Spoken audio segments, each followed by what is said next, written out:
Parents ये समझते हैं कि हमने होटल में खाना खिला दिया, हमने महंगे स्कूल में दाखिल करवा दिया, हमने शाम को टीचर को घर पे बुला लिया, अकेडमी उसको दे दी, सबसे अच्छे कारी को घर में बुला दिया और सबसे महंगे ब्रांड के कपड़े पहना दिए, हम पेरेंटिंग के फ़राइज़ सर अंजाम दे रहे हैं। ये बिल्कुल गलत है।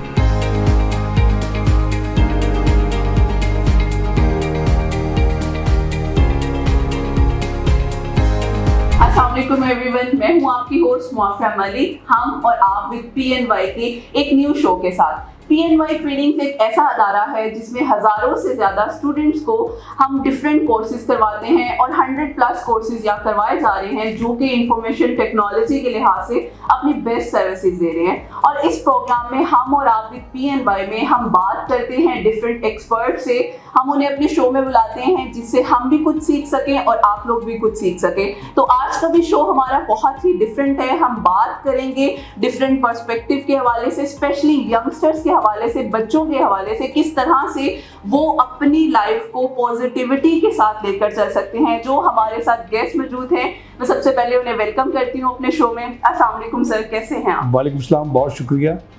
मैं सर का तारुफ करवाती चलूँ तो सर का नाम ख्वाजा मजहर सिद्दीकी साहब हैं, जो कि ऑथर हैं, कालम निगार हैं और उसके साथ साथ बहुत ज़बरदस्त किताबें सर ने लिखी हुई हैं। हम उनके बारे में भी बात करेंगे कि उसमें वो किस तरह से पॉजिटिविटी का मैसेज भी दे रहे होते हैं। उसके साथ साथ सर से अगर हम बात करें तो सर बहुत से डिफरेंट फलाही अदारों के साथ भी मुंसलिक हैं जिसमें वो अपनी सर्विसेज जो है वो प्रोवाइड कर रहे हैं। तो सर कैसे हैं आप? मैं खैरियत से हूँ, मज़े में हूँ, अपनी ज़िंदगी से बहुत खुश हूँ और अल्लाह ताला से बहुत मुतमईन हूँ। ज़बरदस्त। सर मैंने आपके बहुत से इंटरव्यूज देखे कि आपने जब स्टार्ट किया अपनी जवानी की उम्र में, आपको एक बहुत ही मूजी मर्ज हो गया था, कैंसर डायग्नोज हो गया था। उस वक्त आपके पास जो डॉक्टर्स ने कहा था टाइम बहुत ही थोड़ा है, लेकिन उस चीज़ को भी आपने किस तरह से सर्वाइवल में लेकर अब माशाल्लाह से आप इतना काम कर रहे हैं, इतनी चीज़ों के साथ मुंसलिक हैं, इतने कॉलम्स लिखे हैं, किताबें लिखी हैं। तो वो स्टार्ट किस तरह से हुआ, वो मुश्किल दौरानियाँ किस तरह से आपने ओवरकम किया? देखें, जहाँ तक मेरी तकलीफ़ की बात है, हर शख्स की ज़िंदगी में कुछ दुख होते हैं, कुछ गम होते हैं, कुछ तकलीफ़ें आती हैं। वहाँ ना अल्लाह की तरफ से आजमाइश होती है। मैं जब इस तकलीफ़ में मुब्तला हुआ, मेरी कोई इतनी ज़्यादा उम्र नहीं थी, 22-23 बरस का था, मगर मेरा रब पर ईमान उस वक्त भी बहुत अच्छा था। मैं अल्लाह को अपना दोस्त समझता हूँ और मैं समझता हूँ कि मेरा रब मेरे साथ हमेशा रहा है। और अल्लाह ताला जो है वो बंदों के साथ गलत नहीं करते, वो बंदों के साथ ज़्यादती नहीं करते, बल्कि अल्लाह तो किसी पर उसकी ताकत से ज़्यादा बोझ भी नहीं देते। हम अंबिया तो नहीं हैं। मुझे बचपन से अंबिया की सीरत पढ़ने का शौक़ था, तो मैंने देखा कि किसी नबी में सब्र बहुत ज़्यादा था, किसी नबी में बर्दाश्त बहुत ज़्यादा थी, किसी नबी ने इसार बहुत ज़्यादा किया, कुर्बानी बहुत ज़्यादा दी, किसी नबी को कुएं में फेंका गया, किसी को आग में फेंका गया, किसी को मछली के पेट में। ये स्टोरीज़ जो थी, रियल स्टोरीज़ थी, ये मैंने पढ़ी हुई थी। तो अकीदा बड़ा मजबूत था अल्लाह पर कि अल्लाह किसी पर उसकी ताकत से ज़्यादा बोझ नहीं देता। अब मेरे पास जो तकलीफ़ आई है, तो एक बात जो मैं बहुत ज़रूरी है करना, वो ये है कि हम ना मनफी तर्ज़ फ़िक्र और मनफी तर्ज़ अमल को अपने ऊपर बहुत ज़्यादा हावी कर लेते हैं। मुझसे अगर कोई पूछे पाकिस्तान का सबसे बड़ा मसला क्या है, तो मैं गुर्बत भी नहीं कहूँगा, महंगाई भी नहीं कहूँगा, नाखानगी भी नहीं कहूँगा। मैं कहूँगा सबसे बड़ा मसला यहाँ मनफी सोच और मनफी तर्ज़ अमल है। तो मैं मनफी तर्ज़ अमल का इंसान नहीं हूँ, मनफी सोच का इंसान नहीं हूँ। मेरे अंदर पॉजिटिविटी है। मैं हर वाक़े में, हर पहलू में, हर किस्से में, हर हिकायत में हिकमत और दानिश रब की जो है वो दरियाफ्त करता हूँ, तलाश करता हूँ। और मोमिन के पास जो बसीरत है वो यही देखती है कि इसमें बेहतरी के और मस्बत सोच के कितने अंदाज हैं, कितने पहलू हैं जो दरियाफ्त किए जा सकते हैं। तो जब तकलीफ़ आई मुझ पर, जब परेशानी आई, तो मैं ज़रा नहीं डगमगाया। मेरा जो रब से ताल्लुक़ है वो और गहरा हो गया। अब यहाँ एक और भी आजमाइश होती है कि अगर तो बंदा रब का बागी हो जाए, वो शिकवे लेके बैठ जाए कि मैं ही क्यों, मेरे साथ क्यों, मैंने अल्लाह मियाँ कौन सी जाति की है, मुझे तूने। अब एक बच्चा पैदा होता है, उसके पैदा होते ही गुर्दे फेल हो जाते हैं, उसके दिल के वाल्व बंद हो जाते हैं, उसके और कुछ प्रॉब्लम्स आते हैं, उसको कैंसर हो जाता है। अब वो बच्चा या उसका बाप एहतजाज में ज़िंदगी गुजार दे, उसका इलाज ना करे, उसके लिए दुआ ना करे, तो वो तो परेशानी वाली बात है। तो मैंने भी फिर रब से यही कहा कि अल्लाह मियां मैं आपसे दूर नहीं हूँगा, ये तकलीफ ना रब से दूर भी करती है और आपके करीब भी करती है। वो कहते हैं या तो दिल में उतर जाते हैं या दिल से उतर जाते हैं, एक लम्हा होता है। बस उस लम्हे मैंने ये फैसला किया कि मुझे जीना है और जितनी रब ने मेरी ज़िंदगी लिख दी है मुझे उसके मुताबिक जीना है, और मेरी ज़िंदगी को ना कोई कम कर सकता है ना कोई ज़्यादा कर सकता है। तो उस लम्हे मैंने ये फैसला किया कि कोई बात नहीं, अगर ये डॉक्टर कह रहे हैं कि ये 2.5 बरस जिंदा रहेगा, तो डॉक्टर कौन होते हैं? मेरी ज़िंदगी लिखने वाले, मुझे ज़िंदगी देने वाले। ये तो मुअय्यन है, मौत का वक्त भी मुअय्यन है, रिस्क भी मुअय्यन है। तो जो मेरे साथ होगा, मैंने एक हेल्दी लाइफ स्टाइल को अपनाया, मायूसी को, परेशानी को, उदासी को करीब नहीं आने दिया। और आप जितने सरगर्म होंगे, मुतहर्रिक होंगे, कामों में मसरूफ़ होंगे, उतने मनफी ख्यालात से दूर हो जाएंगे। तो बस मैंने काम को अपने लिए पसंद किया, डिफरेंट काम करने शुरू कर दिए। क्रिकेट खेलने लग गया, फुटबॉल खेलने लग गया, हॉकी खेलने लग गया, लिखना पढ़ना पहले भी मेरा पैशन था, मेरी लगन थी, मेरा शौक़ था, मेरा जुनून था, उसमें मैं और ज़्यादा करने लगे। तो अल्हम्दुलिल्लाह 5 किताबें भी आ गई हैं, एक NGO भी ऑर्गेनाइज़ की है, मुख्तलिफ़ तालीमी इदारों में, कारोबारी इदारों में, सरकारी इदारों में पढ़ाने के लिए भी जाता हूँ, सेशन भी करता हूँ। तो ये सफ़र अल्लाह ताला की तौफीक से, उसकी अता से जारी है और मैं आपके सामने हूँ। बिल्कुल बेशक। और ये बहुत अच्छी एक पॉजिटिव मोटिवेशन है। हमारे यहाँ से छोटा सा मसला हो जाए, हम लोग फ़ौरन नाउम्मीद हो जाते हैं कि नहीं मैं तो जिंदा रह ही नहीं सकता। और स्पेशली जब हम किसी डॉक्टर एक मरीज को कह देते हैं तुम्हारे पास सिर्फ 2.5 बरस हैं, वो सोच के वो 2.5 बरस से पहले ही अल्लाह के पास चला जाता है। लेकिन ये एक बहुत बड़ी मोटिवेशन है और प्लस पॉइंट है कि आपने उस चीज़ से ना कि नाउम्मीद हुए, बल्कि उसको मोटिवेशन बना के अपने आप को जिंदगी में और पॉजिटिव। उम्मीद जो है ना, ये जिंदगी है। बेशक। अगर आपके पास उम्मीद नहीं है तो आप जिंदा भी नहीं है। आप एक जिंदा शख्स में और एक मुर्दा शख्स में फ़र्क ये है कि जिंदा शख्स के पास उम्मीद होती है और मुर्दा और मायूस शख्स के पास उम्मीद नहीं होती, उसके लिए मौत होती है। तो आप अगर जिंदा रहना चाहते हैं, ज़िंदगी को जीना चाहते हैं, ज़िंदगी को एंजॉय करना चाहते हैं, ज़िंदगी से लुत्फ़अंदोज़ होना चाहते हैं, तो उसके लिए आपको ना उम्मीद का चिराग जलाना होगा, उम्मीद के बीज बोने होंगे, उम्मीद की फसल काटनी होगी। और रब ताला जो है वो बंदे के साथ बुरा नहीं करते, ये बात सबके जहन में होनी चाहिए। अल्लाह ताला बंदों की भलाई के लिए सारे काम करते हैं। और ये जो हमसे कोताहियाँ होती है ना, हमसे गलतियाँ होती हैं, ये हमारे अपने हाथों की कमाई है, जिस पर हम पर वबाल आता है, अजाब आता है, तकलीफ़ आती है, परेशानी आती है और हम जो है अल्लाह से दूर हो जाते हैं। जी बिल्कुल। सर आपको लिखने पढ़ने का इतना शौक था, आपने माशाल्लाह से 300 से ज़्यादा आपके कॉलम्स जो हैं वो हैं, उसके साथ साथ किताबें हैं 4-5, आपने बहुत ज़्यादा, और स्पेशली आपने यंगस्टर्स बच्चों से रिलेटेड ज़्यादा किताबें लिखी हैं। तो इसके पीछे क्या कोई मोटिव था या आपका बचपन से ही शौक था जिसको आपने इस तरह से इनिशिएटिव लिया और डिफरेंट आपकी किताबें हैं, स्पेशली पहला कदम आपने स्टार्ट किया? तो हम जानना चाहेंगे कि जो इनिशिएटिव आपने लिया उसके पीछे आपका क्या माइंडसेट था, किस तरह से आपने परस्यू किया? देखिए, कुछ शौक ना इंसान रब से लेके आता है। बिल्कुल। एक शख्स को बुश पकड़ने का शौक है, वो फ़न मुसव्वरी से वाबस्ता हो जाता है। एक आदमी को आवाज़ अच्छी मिली है, गला अच्छा मिला है, उसका रियाज अच्छा है, वो सिंगर बन जाता है, कारी बन जाता है, नात खां बन जाता है, कवाल बन जाता है, वो सूफियाना आरफाना कलाम कहने लग जाता है, वो पॉप म्यूज़िक का बड़ा स्टार बन जाता है। एक आदमी को कलम मिला है, वो ख़त्ताती करने लग जाता है, वो कैलीग्राफर बन जाता है। और एक शख्स है वो जो है उसको अल्लाह ताला ने कलम दिया है, उसको नसर लिखने का शौक़ हो जाता है, कहानी लिखने का शौक़ हो जाता है, शायरी करने का शौक़ होता है, वो नज़म कहता है, गज़ल कहता है, कोई अदबी शापारा तख्लीक करता है, वो फिर शाहनामे उससे तख्लीक होते हैं। इसी तरह कोई बंदा बहुत ताकतवर है, तवाना है, वो दौड़ में शुरू हो जाता है। किसी के पास बहुत बड़ा अज़म है, वो चोटियाँ सर करने लग जाता है। हम में से हर शख्स के कुछ ना कुछ शौक़ होते हैं। शौक़ पॉजिटिव भी होते हैं, शौक़ नेगेटिव भी होते हैं। मसलन कोई कबूतरबाज होता है, कोई कुकड़ों की लड़ाई करा रहा है, कोई बैलगाड़ी की रेस करवा रहा है, कोई कुत्तों की लड़ाई करवा रहा है। हर शख्स के ना कुछ शौक़ है। वो जो कबूतरबाज होता है ना, वो धूप भी नहीं देखता, मौसमों की सर्दी गर्मी नहीं देखता, वो छत पे चढ़ा होता है और उसकी हुआ से लोग परेशान भी हो रहे हैं, मगर वो अपना शौक पूरा कर रहे हैं। वो मैंने बहुत सारे लोग ऐसे देखे जो इस तरह के शौक अपने अंदर रखते हैं, वो फिर किसी शादी गमी में भी नहीं जाते। वो मर रहा है, जी रहा है, उन्हें कबूतर जरूर आने। तो हर शख्स को एक पैशन मिलता है, शौक मिलता है, वो शौक में किस हद तक आगे जाता है, वो उसकी चोटी पे जाता है, वो ऊपर ऊपर तैरता रहता है, या वो दूर से खड़े होकर देखता रहता है। तो मेरा जो शौक था ना, मुझे ये महसूस हुआ कि मैं लिखने के मैदान का आदमी हूँ, मुझे लिखना चाहिए। तो मैंने बचपन में पहले अखबारात में छोटे छोटे ख़त लिखना शुरू किए, रसाइल पर तबसरे करना शुरू किए, रसाइल पर व्यूज़ और तासुरात देना शुरू किए। फिर मुझे कहानी लिखने का शौक़ हुआ। मैंने शुरू में ड्रामे लिखे, रेडियो के लिए ड्रामे लिखे, अपने कॉलेज के लिए, यूनिवर्सिटी के लिए ड्रामे लिखे।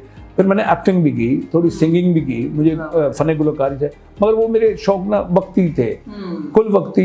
वो मैं थोड़ी देर के लिए गाया, थोड़ी देर के लिए एक्टिंग की, मगर कलम के मैदान का मैं मुसाफिर बना रहा। और फिर मेरी बच्चों के लिए पहली किताब नई राह थी, दूसरी किताब धरती माँ थी, और तीसरी किताब मेरी बुलंदी का सफ़र थी, चौथी किताब मेरी पहला कदम थी। अब मैं जो लाहौर आया हूँ तो मेरी 5वीं किताब आई है कहानी घर के नाम से। ये मैंने छोटे छोटे बच्चे जो है ना, जिनकी बेड टाइम बुक नहीं है, हमारे पास ना बेड टाइम बुक ना बड़ों के पास है ना छोटों के पास, हम किताब से दूर हो गए।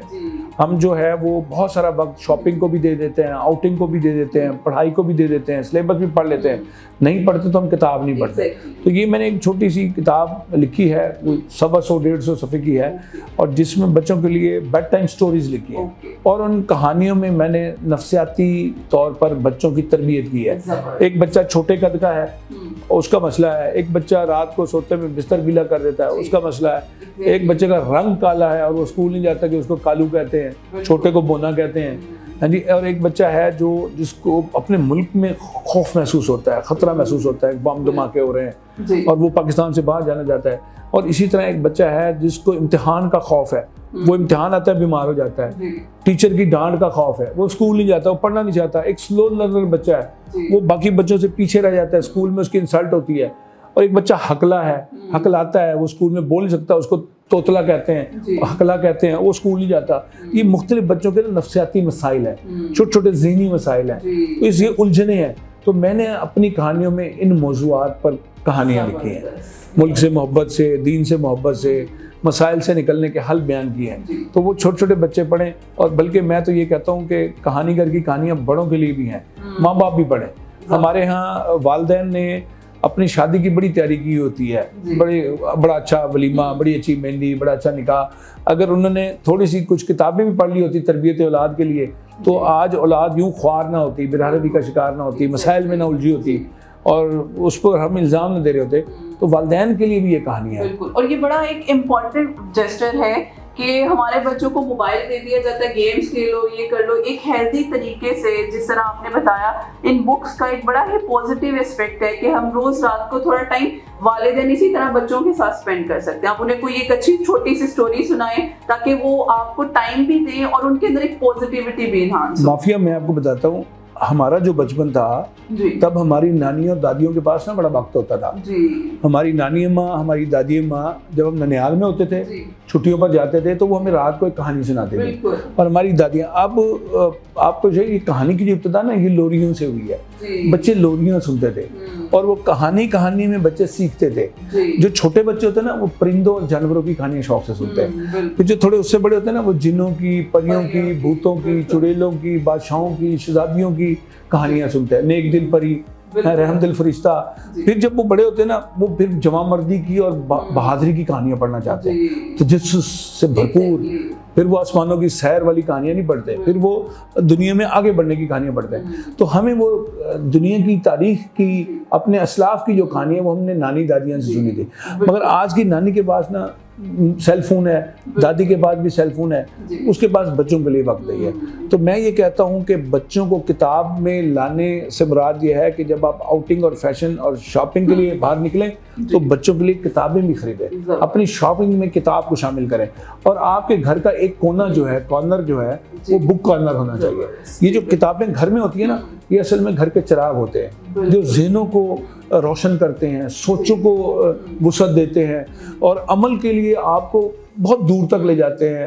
आप अमल के बादशाह बन जाते हैं। बिल्कुल। आपकी तरबियत करती हैं किताबें, और आपको दुनिया के बड़े लोगों से मिलाती हैं, मुलाकात करवाती हैं। उनकी ज़िंदगी के सीखे हुए असबाक हमें किताबों से मिलते हैं। किताबों में तो रोशनी है, उजाला है, हिदायत है, और किताबें हमें इंसानी ज़िंदगी में पेश आने वाली मुश्किलात से भी आगाह करती हैं और हमें कामयाबी का रास्ता भी बताती हैं। और ये हर स्टेप पे सर मेरा ख्याल है बच्चा जैसे जैसे बड़ा हो रहा है उनके लिए हर स्टेप पे कोई ना कोई सबक लाजमी है जी, ताकि वो बिल्कुल उससे सीखे। अच्छा, यहाँ एक और बात भी है। बाज़ वालिदैन कहते हैं जी आपका लेक्चर सुना था, आपका इंटरव्यू सुना था, हम किताब ले आए, बच्चे ने किताब ही नहीं पढ़ी। तो मैं उन्हें ये कहता हूँ कि आपने ना तरीका ही गलत इख्तियार किया।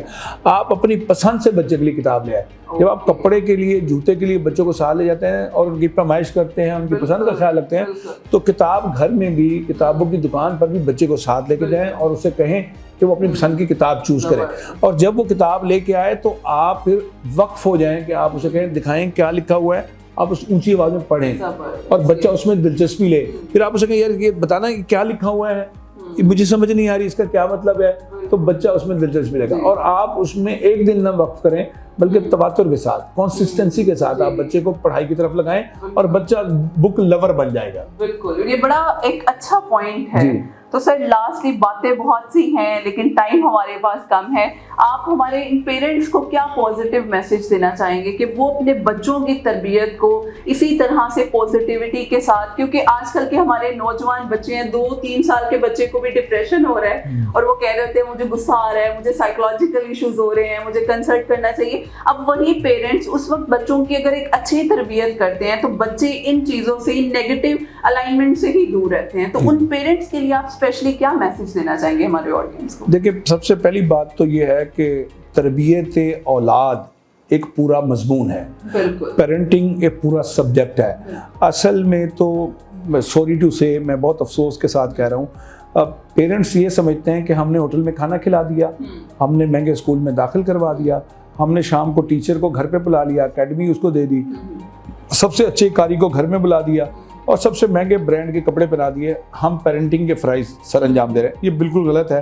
पेरेंटिंग एक पूरा सब्जेक्ट है, इसको पढ़ना चाहिए। पेरेंटिंग का मतलब है मुआवनत, रहनुमाई और मदद, यानी परवरिश जो है, परवरिश औलाद जो है या तरबियत है, एक पूरा सब्जेक्ट है। उसमें ये 3 चीज़ें, मदद भी देनी है, मुआवनत भी करनी है, रहनुमाई भी देनी है। ये है पेरेंटिंग। अब यहाँ जो वालिदैन खुद आगाह नहीं होते, उनको अपने फ़राइज़ का नहीं पता होता, वो ये समझते हैं ये खाना पीना साइंसें यही तरबियत है। नहीं, ऐसा नहीं है। उसके लिए वालिदैन को चाहिए दिन का एक ख़ास वक्त वक्फ करें, बच्चों के साथ बैठें। आप जब बच्चों के साथ बैठेंगे आप रोल मॉडल बनेंगे। बच्चे ना तोते की तरह होते हैं, जो बोलते हुए सुनते हैं ना वही बोलते हैं, और बच्चे ना, मैं कहा करता हूँ, बंदर की तरह होते हैं, जो देखते हैं वो करते हैं। तो आप रोल मॉडल बने वालिदैन, नसीहतें ना करें बच्चों को, बड़ी बड़ी भारी भारी नसीहतें ना करें, आप उनको अच्छा अमल दिखाएं अपना। वो आपको करते हुए देखेंगे, सीखते जाएंगे, वो आप जैसे बनेंगे। जैसी माँ वैसा बच्चा, जैसा बाप वैसा बेटा।